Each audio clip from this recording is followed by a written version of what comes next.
Hey there, this is Vicki Ronchette with Show Dog Prep School. Today I'm going to be talking to Michael Hill of District Canine. Michael, thank you so much for being here. Thank you for having me, Vicki. I usually start these off by saying how I know the person. And so I'll just tell the story of how we know each other. So I started seeing you on Facebook here and there, and we became Facebook friends. And then, of course, I'm like, oh, I think this guy's a trainer. So I go look at your website and I'm like, oh my gosh, he does what I do, like confirmation training, also behavior consulting, also just dog training in general. And so I was so excited to connect with you. And we do very much the same stuff, but so differently. You know, most of my stuff is traveling around to teach workshops. It sounds like you do more private stuff, one-on-one, a lot of board and trains and things like that. So I'm super excited about this. So tell me about you and your journey as a dog trainer, breeder, handler, how you got started, all that stuff. A little dog obsessed. Yeah. It was one of these things where I did not grow up in a dog home. My family didn't show dogs or anything like that. And actually my original career path was going to be veterinary school. So I had started working in vet clinics at a really young age, 5th grade, actually. I even neutered a dog off the record.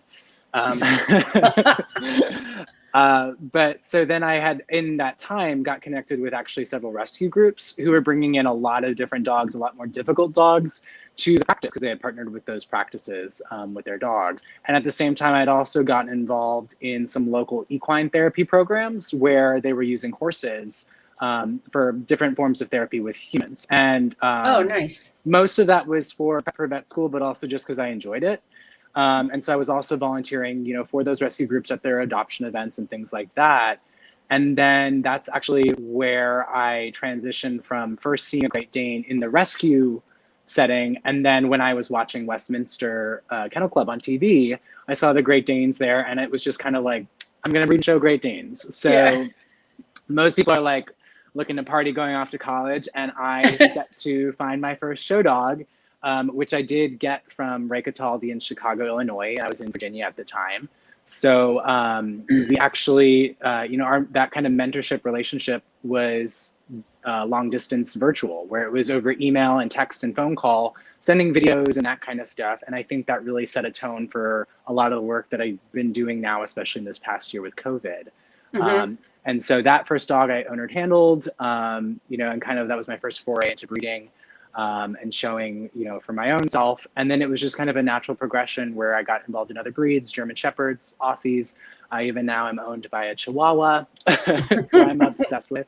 And, it just kind of progressed from there. And so when I had finished my Bachelor of Science in psychology at George Mason, I actually opted not to go to vet school and didn't jump right into dog training, but worked in a couple different businesses and kind of found this interesting side of entrepreneurship and combined that with the experience with training dogs. And it was kind of a natural progression that started very organically with just business cards and a website and walking on the street and meeting dog owners. And it all kind of progressed from there. Mm-hmm. It's funny. I told you this would be organic, so I'm going to take a left turn real quick. Well, I just think it's so interesting that sometimes I don't do it like in-home consulting for behavior stuff anymore. Now I only do show dogs, but I did for many years for all sorts of things, except for severe aggression, where there was like a lot of injury or something. But I would go to people's homes, and it would be really interesting because sometimes they would have a psychology backyard, or maybe they were a teacher, so they just had like that basic stuff. But then when I start explaining about operant conditioning, they're like, oh, I get it. But they never thought to apply that to animals. Yes. There's so much like voodoo and like, he said kind of thing with that's how dogs work. And I think even if we don't have necessarily the study showing it in dogs, if we apply a lot of the just same, like my focus was on child development. And so a lot of the same premises that you would do with children tend to work out pretty well with dogs. And then also I find are a lot more easily repeatable for the humans because we're speaking in a language that's understandable and relatable. Absolutely. I think so too. And I actually, I tend to, anthropomorphize a lot because I'm a human. And so Likewise. That's what I have to relate to. But, and also, I think it does help people to understand, if their dog's afraid and they're like, well, I don't know why he's afraid. I'll explain that I'm afraid of the dentist and I don't know why I'm afraid. I mean, nothing bad's happened for a long time, but I think it's so interesting and cool that, you start in psychology, but it all blends together, when you're doing behavioral stuff, right? Yes. It's all the same. So do you work primarily with show dogs or companion dogs as well? I would say from a numbers basis, most of my dogs are actually companion dogs. That's just more of my bread and butter. But a good number of show dogs, also service dogs as well. I've had several clients who are working with like a formal service dog organization, but just need help with like managing the dog in public and, excitability around other dogs, just basic kind of behavior components that we've kind of been part of the team as well. Right. Very cool. What's your training philosophy, Michael?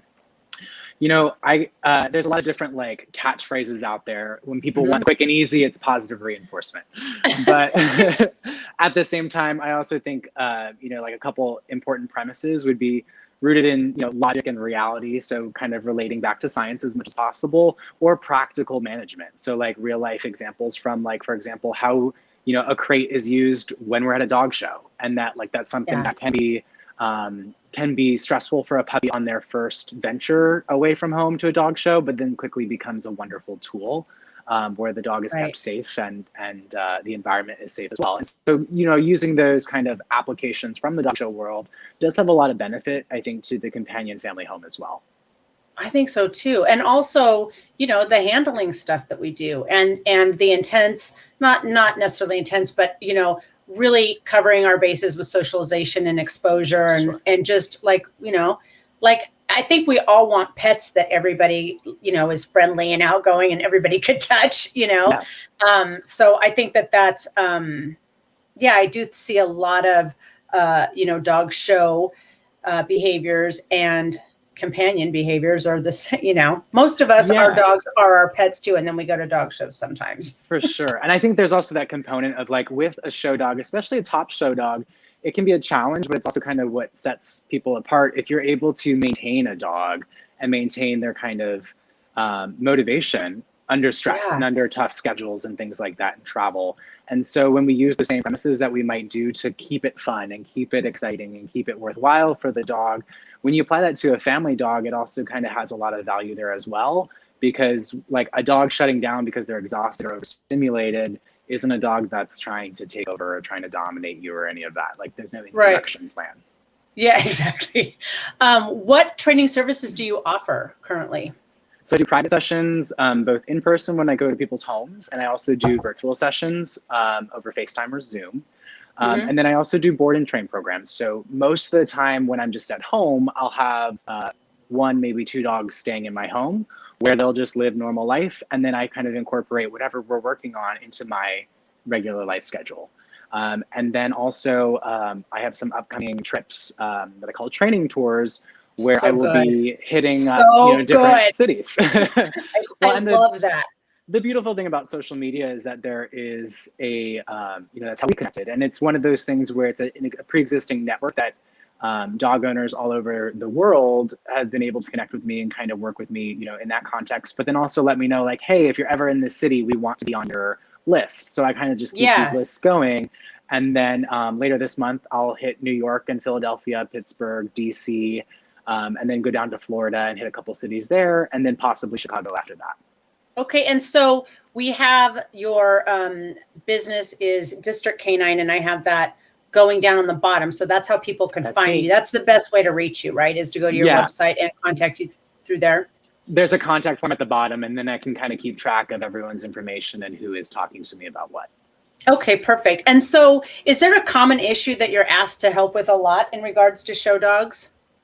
For show dogs, I think the most common thing is shyness, lack of comfort, etc. around the exam, I think for a lot of people, that's the hardest thing. And I think also for a lot of people, once that issue shows up, it's really hard not to kind of like keep that vicious cycle going worse and worse, because you're embarrassed and you're frustrated and you're also just exasperated or not sure what to do. And so then it's easy to kind of make that negative thing even more negative for a young puppy, especially. Right. And, one of the things for me, so that's sort of my specialty. I wrote From Shy to Showy. I love, even when I was only doing pet dogs, I mean, I love working with fearful animals. Dogs, Sure. it doesn't matter the species. That's my jam, right? Is Yeah. if they're soft, I like that. And I found that one of the hardest things was for me to convince people, just pull him for a little bit. Like, just let's give me 6 months, you know, like where he can learn that there's that, you know, because a dog show is going to end with a stranger touching him, Yes. you know? And so do you find that too, that it's Absolutely. people, Even with dogs I've bred that aren't even necessarily shy, just like you can ask any of them. Like usually my response is give them more time to grow up. I mean, especially a large giant breed like Great Danes, not only mentally but also just physically, they're gonna do better at the show ring. And I like to, you know, keep it fun for me and the dog personally, where I'd rather them come out in their prime, where it's something that I'm enjoying, the dog's enjoying, where the whole operation is together. Rather than being on the weekend every weekend and kind of, you know, either shutting the dog down or like with the fearful example, making it a bigger issue because we keep hitting on it and it's something that's fresh in their mind. And that's how we form a habit. You know, the more you do something, the more you're going to keep doing it. Right. And the better they're going to get at hating it. And quicker. Yeah, exactly. Yeah, I find that a lot. It's actually really nice for me to have another trainer saying that they hear that a lot, because I do hear it a lot. And I tell people, you probably wouldn't want to show a dog who was physically not looking good. So if he's behaviorally not looking good, like give him some time, you know? And it's cool because I'm going through that with my puppy. Rook is actually sensitive. And I'm like, look, I'm going to put my money where my mouth is. This puppy is not going to a show. We're doing classes and, you know, we're working on his issues at the park and just in life, you know, so that we can get that together. We can still work on the training pieces, but those are not going to be combined with the dog show until I feel like he's begging for someone to touch him. Not when he's all or even weird just go to it. the dog show and just have fun at the space and not have to actually enter and perform under pressure. Absolutely. I love that. We're so on the same, you know, thing with that. Same wavelength. So yeah, totally. Yeah, I was just going to say, tell me about the training tour, because I think that's such a great idea. And we already hit on it. And Tara, I don't think you can see the comments, but Tara said, well, maybe I'll just share it, said that Zoom is great. And oh, cool, Philly is just 3 hours from me. Awesome. Reach out. Yep. Lisa said, right. The dog should always come before everything else. Totally agree. Tara has an 11-month-old Newfoundland. Love it. Yep. So, tell me about your work as a training expert, because that's what I also see. I've seen snippets of you on the news and doing interviews and looks like TV shows as a training expert. Tell me about that. It's been kind of cool to be able to get some involvement with media through the dogs. I had some background in some, you know, minor, you know, acting and modeling stuff in the past. So then it was kind of a happy marriage to, you know, combine that with dogs. And so I started doing segments with a regional program, Good Day DC, with Fox 5. And we've been doing monthly segments for the past year now related to, you know, different kind of apropos topics, everything from, you know, how to socialize your dog during COVID to, you know, with the recent dog kidnapping kind of spike and Lady Gaga and that kind of thing going on, talking about ways to keep your dog safe and, you know, whatever might be appropriate for that. And then I've also done some collaboration stuff with Good Morning America and some sharing some points with ABC News. And then most recently, I spent 3 weeks working on the dog team for a show called Pooch Perfect, which is currently on ABC. The semifinals, I think, are tomorrow night. Or no, wait, tonight. Tonight's Tuesday. So tonight, airing very soon. And that was a show where we were using all real life pet dogs. So dogs that are not trained nor studio dogs. So we had a dog team consisting of myself and a couple others, including Lauren Morgan, who's a professional handler, where we were kind of on staff to keep those dogs happy and together and composed and you know, showing their best sides on camera for that one day when they're on the studio, you know, and they're with the groomers and kind of going through that whole process and keeping it fun for them. Okay, so I haven't seen the show yet, but my coworker is a poodle person, and she has like her dog Trinket, I love. Like I just trained her. I got her trick title on her just for the grooming shop. You know, like I love her. Yeah. Anyways, her mom is one of the dogs on that show. Oh, really? Which one? It's a poodle. It's a white miniature poodle. Okay. And That's so I'm like, funny. oh my God, I have to go watch this. Yeah, But I no, just they're think all that's so just funny. real life dogs, you know, who some of them had never been in something like that before, and a lot of different breeds. I mean, it wasn't all just poodles. We had Afghans, Lhasas, Bouviers, you know, a lot of Wow. variety. You know, a lot of different kinds of doodles and things like that. Basically, anything with coat that could be sculpted. Yeah. So it was a lot of fun, and it was also, you know, it was interesting to see how we were able to pull that off, even despite a pandemic. You know, with the distancing protocols, you know, both for the dogs and then for us with COVID. Is it done being filmed? Yes, so we filmed it Okay. beforehand and then it's been airing now, and then the final will be next week. Oh, that's so exciting. Okay, Nola said, I have an 18-month-old standard poodle who I believe is fearful of other dogs, especially in the ring. Have her in classes, but recently pulled her out of the ring after reading your book. So need some help with getting her better with being around other dogs other than her pack. Yep, fearful dogs are a tough one. Yeah, well, and I think also a show ring is not always the easiest way to make other dogs a great thing, right? If you go from at home with your small, you know, group of dogs that you know and you're comfortable with, that's a big jump to be suddenly in the ring performing and standing and staying and noises going around and all that stuff if Right. you're not doing that all day, every day kind of a thing. Yeah, and I think that it's if the dog is already have any sensitivity at all, and then he goes to a dog show, and especially if it's like an owner who maybe gets some performance anxiety and they get in the ring and then they're acting all weird because they don't feel comfortable, the dog's not really comfortable, and then there's all these other dogs there. I think it can be a lot. And Absolutely.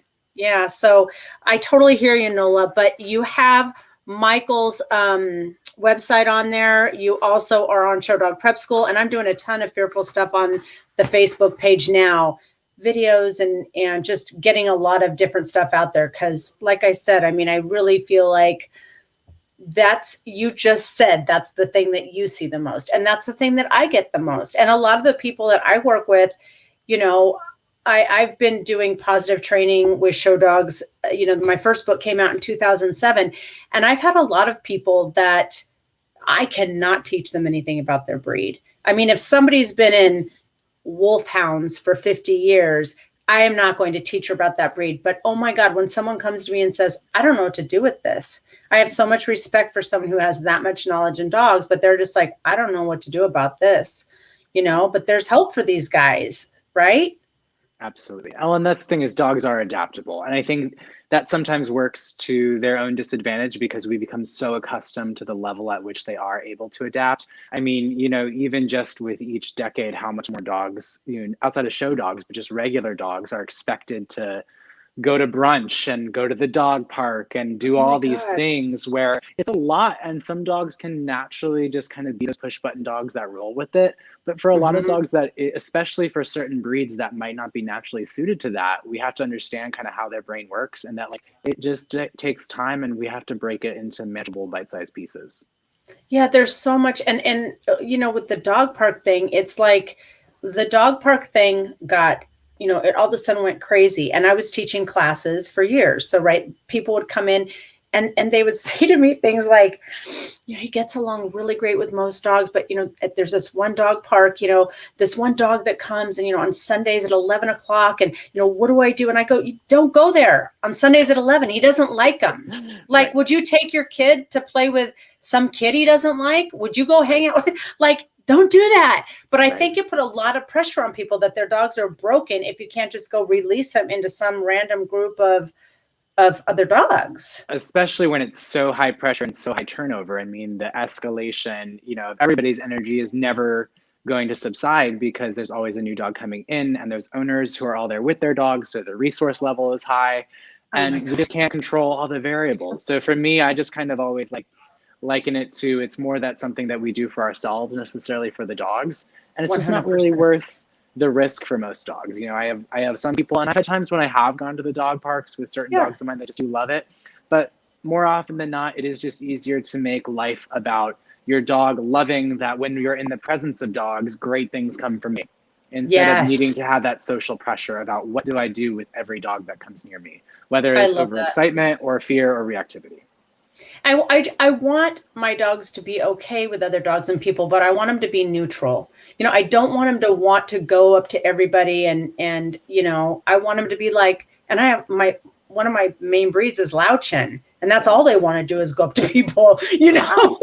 Yeah, like they're party animals. So I really have to work on that. Yeah. Lisa said, yes, the stress levels feed each other between dog and owner handler. I love working with clients with decreasing stress, communication, of course, counter conditioning. Yep, absolutely. Oh, it's nice. Looks like we have another trainer on here. That makes me happy. So what advice do you feel like you can give to new exhibitors, going back to the sort of show thing? You see, I can get all off on the behavior thing. Hey, I love it. What's wrong with it? I think the biggest thing that I try to remind people, I think you touched on this earlier, but performance anxiety is a real thing. Unless you're going to shows every weekend like a professional handler, it's going to be very hard for you to spend all that money and drive all those hours and show there and just be cool as a cucumber. Topping off with the fact that most people like to do a good job and are perfectionists, and that can be great in some contexts. But with a young dog that's new to the show ring, when you're new to the show ring, that can be a great way to make it a not so enjoyable experience for them. So I sometimes frustrate people because I'll be like, I don't care if the dog's in the perfect stack. I don't care if they're like jumping a little bit on, the leash while we're going around right now. I want to start with just a foundation that your dog is loving being in here and that you're also loving being here and just relaxing, because also most great dog judges will be able to see enough even without a perfect performance that I don't think we need to focus so much on the technical performance at the get-go as much as the foundation of just enjoyment and just still being able to keep those lines of communication open between you and your dog. And then we can fine tune the performance as we go along. I love that. Everything you're saying is like makes me so happy because like that's how I feel too. Like and sometimes these are baby dogs. It's like Right. this dog's not even competitive yet. Like just let him go in there and have fun and learn what it's all about and learn the ropes and just think that this place is great. Like the other stuff will come. Right. A foot that moves is not a problem. A dog that doesn't want to walk because it hates its life in there is a much bigger problem. Right. Totally. And you're not starting in the best in show ring, right? You're starting in the puppy classes probably too. So like your judge is going to recognize that on top of the fact that you're an owner handler, so it kind of helps just to remove the pressure a little bit if you're viewing it that way. Yeah. And I also feel like I always tell people, look, you're not getting paid for this, right? Like this is supposed to be your hobby. So I forbid you from like not having fun in there, or you shouldn't be in there, right? Right.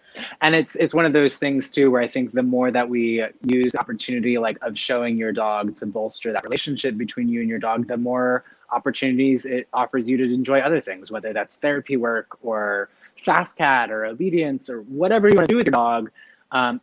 Even just being a brunch dog, whatever. But like the more that we get your dog and you in situations of mild stress where you can still kind of work together and help each other instead of hinder each other, that's where you kind of really unlock the whole point of owning these dogs in the first place. Right. Yeah, I totally agree, because this is just a piece of it.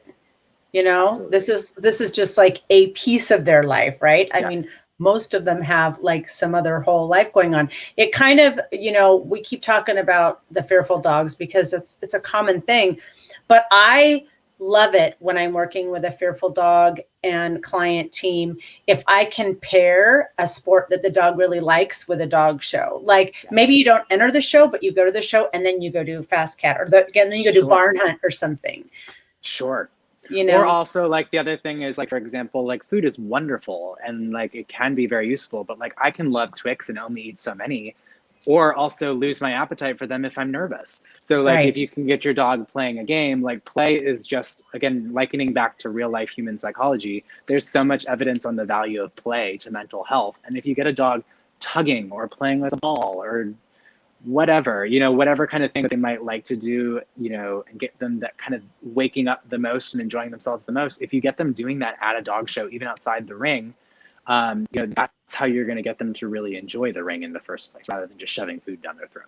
I totally agree. And I also encourage people, and we started doing this in my From Shy to Showy workshops, where I would actually make people break up and play with the dog without a toy, like learn to play with your hands with your dog, because we know that dogs many dogs don't eat when they're worried, but many dogs will eat when they're worried. And then people mistakenly think that, the dog's okay when it's not. But I do not believe dogs play when they're upset.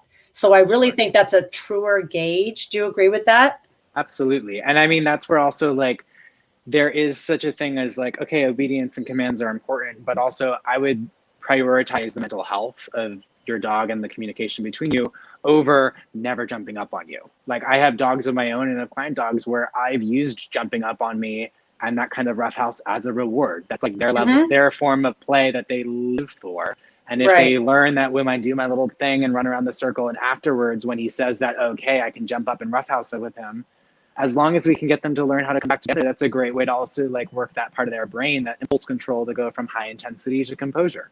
So good. I love it. Kristen Dabney asked, I rescued a female Yorkie, not a show dog, from a bad breeding situation. She refuses to walk on a leash. I've had several trainers attempt, but nothing works. Any suggestions? I'm sure we could spend some time on this with suggestions. You want to throw something at her? Well, I would say that's how I got owned by this Chihuahua Emma. She was more of a carry dog than one that would rather be walked on a leash. And particularly in the show ring, it wasn't her favorite thing. And so I think what I've just done with her is made it slow and steady, where it's like, we don't need her to walk a mile. We just need her to start with a step. And so for Emma, for example, she loves food, but she loves even more so when the food moves, and dogs are predator animals. So their vision is going to be more sensitive to motion. So instead of just holding food and saying, come on, puppy, tossing the food like you see a lot of Doberman handlers do is a great way to get even the toy dogs moving. And also of making sure that we're avoiding unnecessary tension and pressure, especially at the beginning when you're building that confidence. Absolutely. That's great suggestions.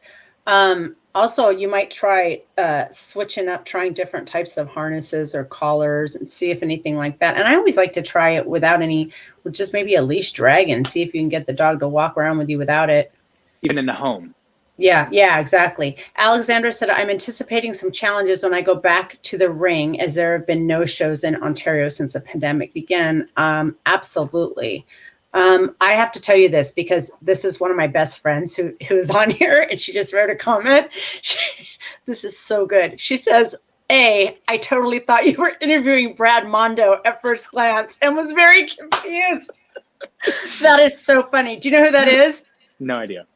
Okay, so he's this guy on Facebook that like looks at people's trying to do it themselves hair stuff. He's a hairstylist. Oh. But he's very cute, and you do look very much like him. So I love that she said that. But anyways, that's Christine. She was talking about her dog Ollie, who she showed. So any tips for owner handlers to up their game? Because that's another thing I work with is a lot of owner handlers, especially if they're new, they're going into this and they're like, how can I compete with these pros? What do you think?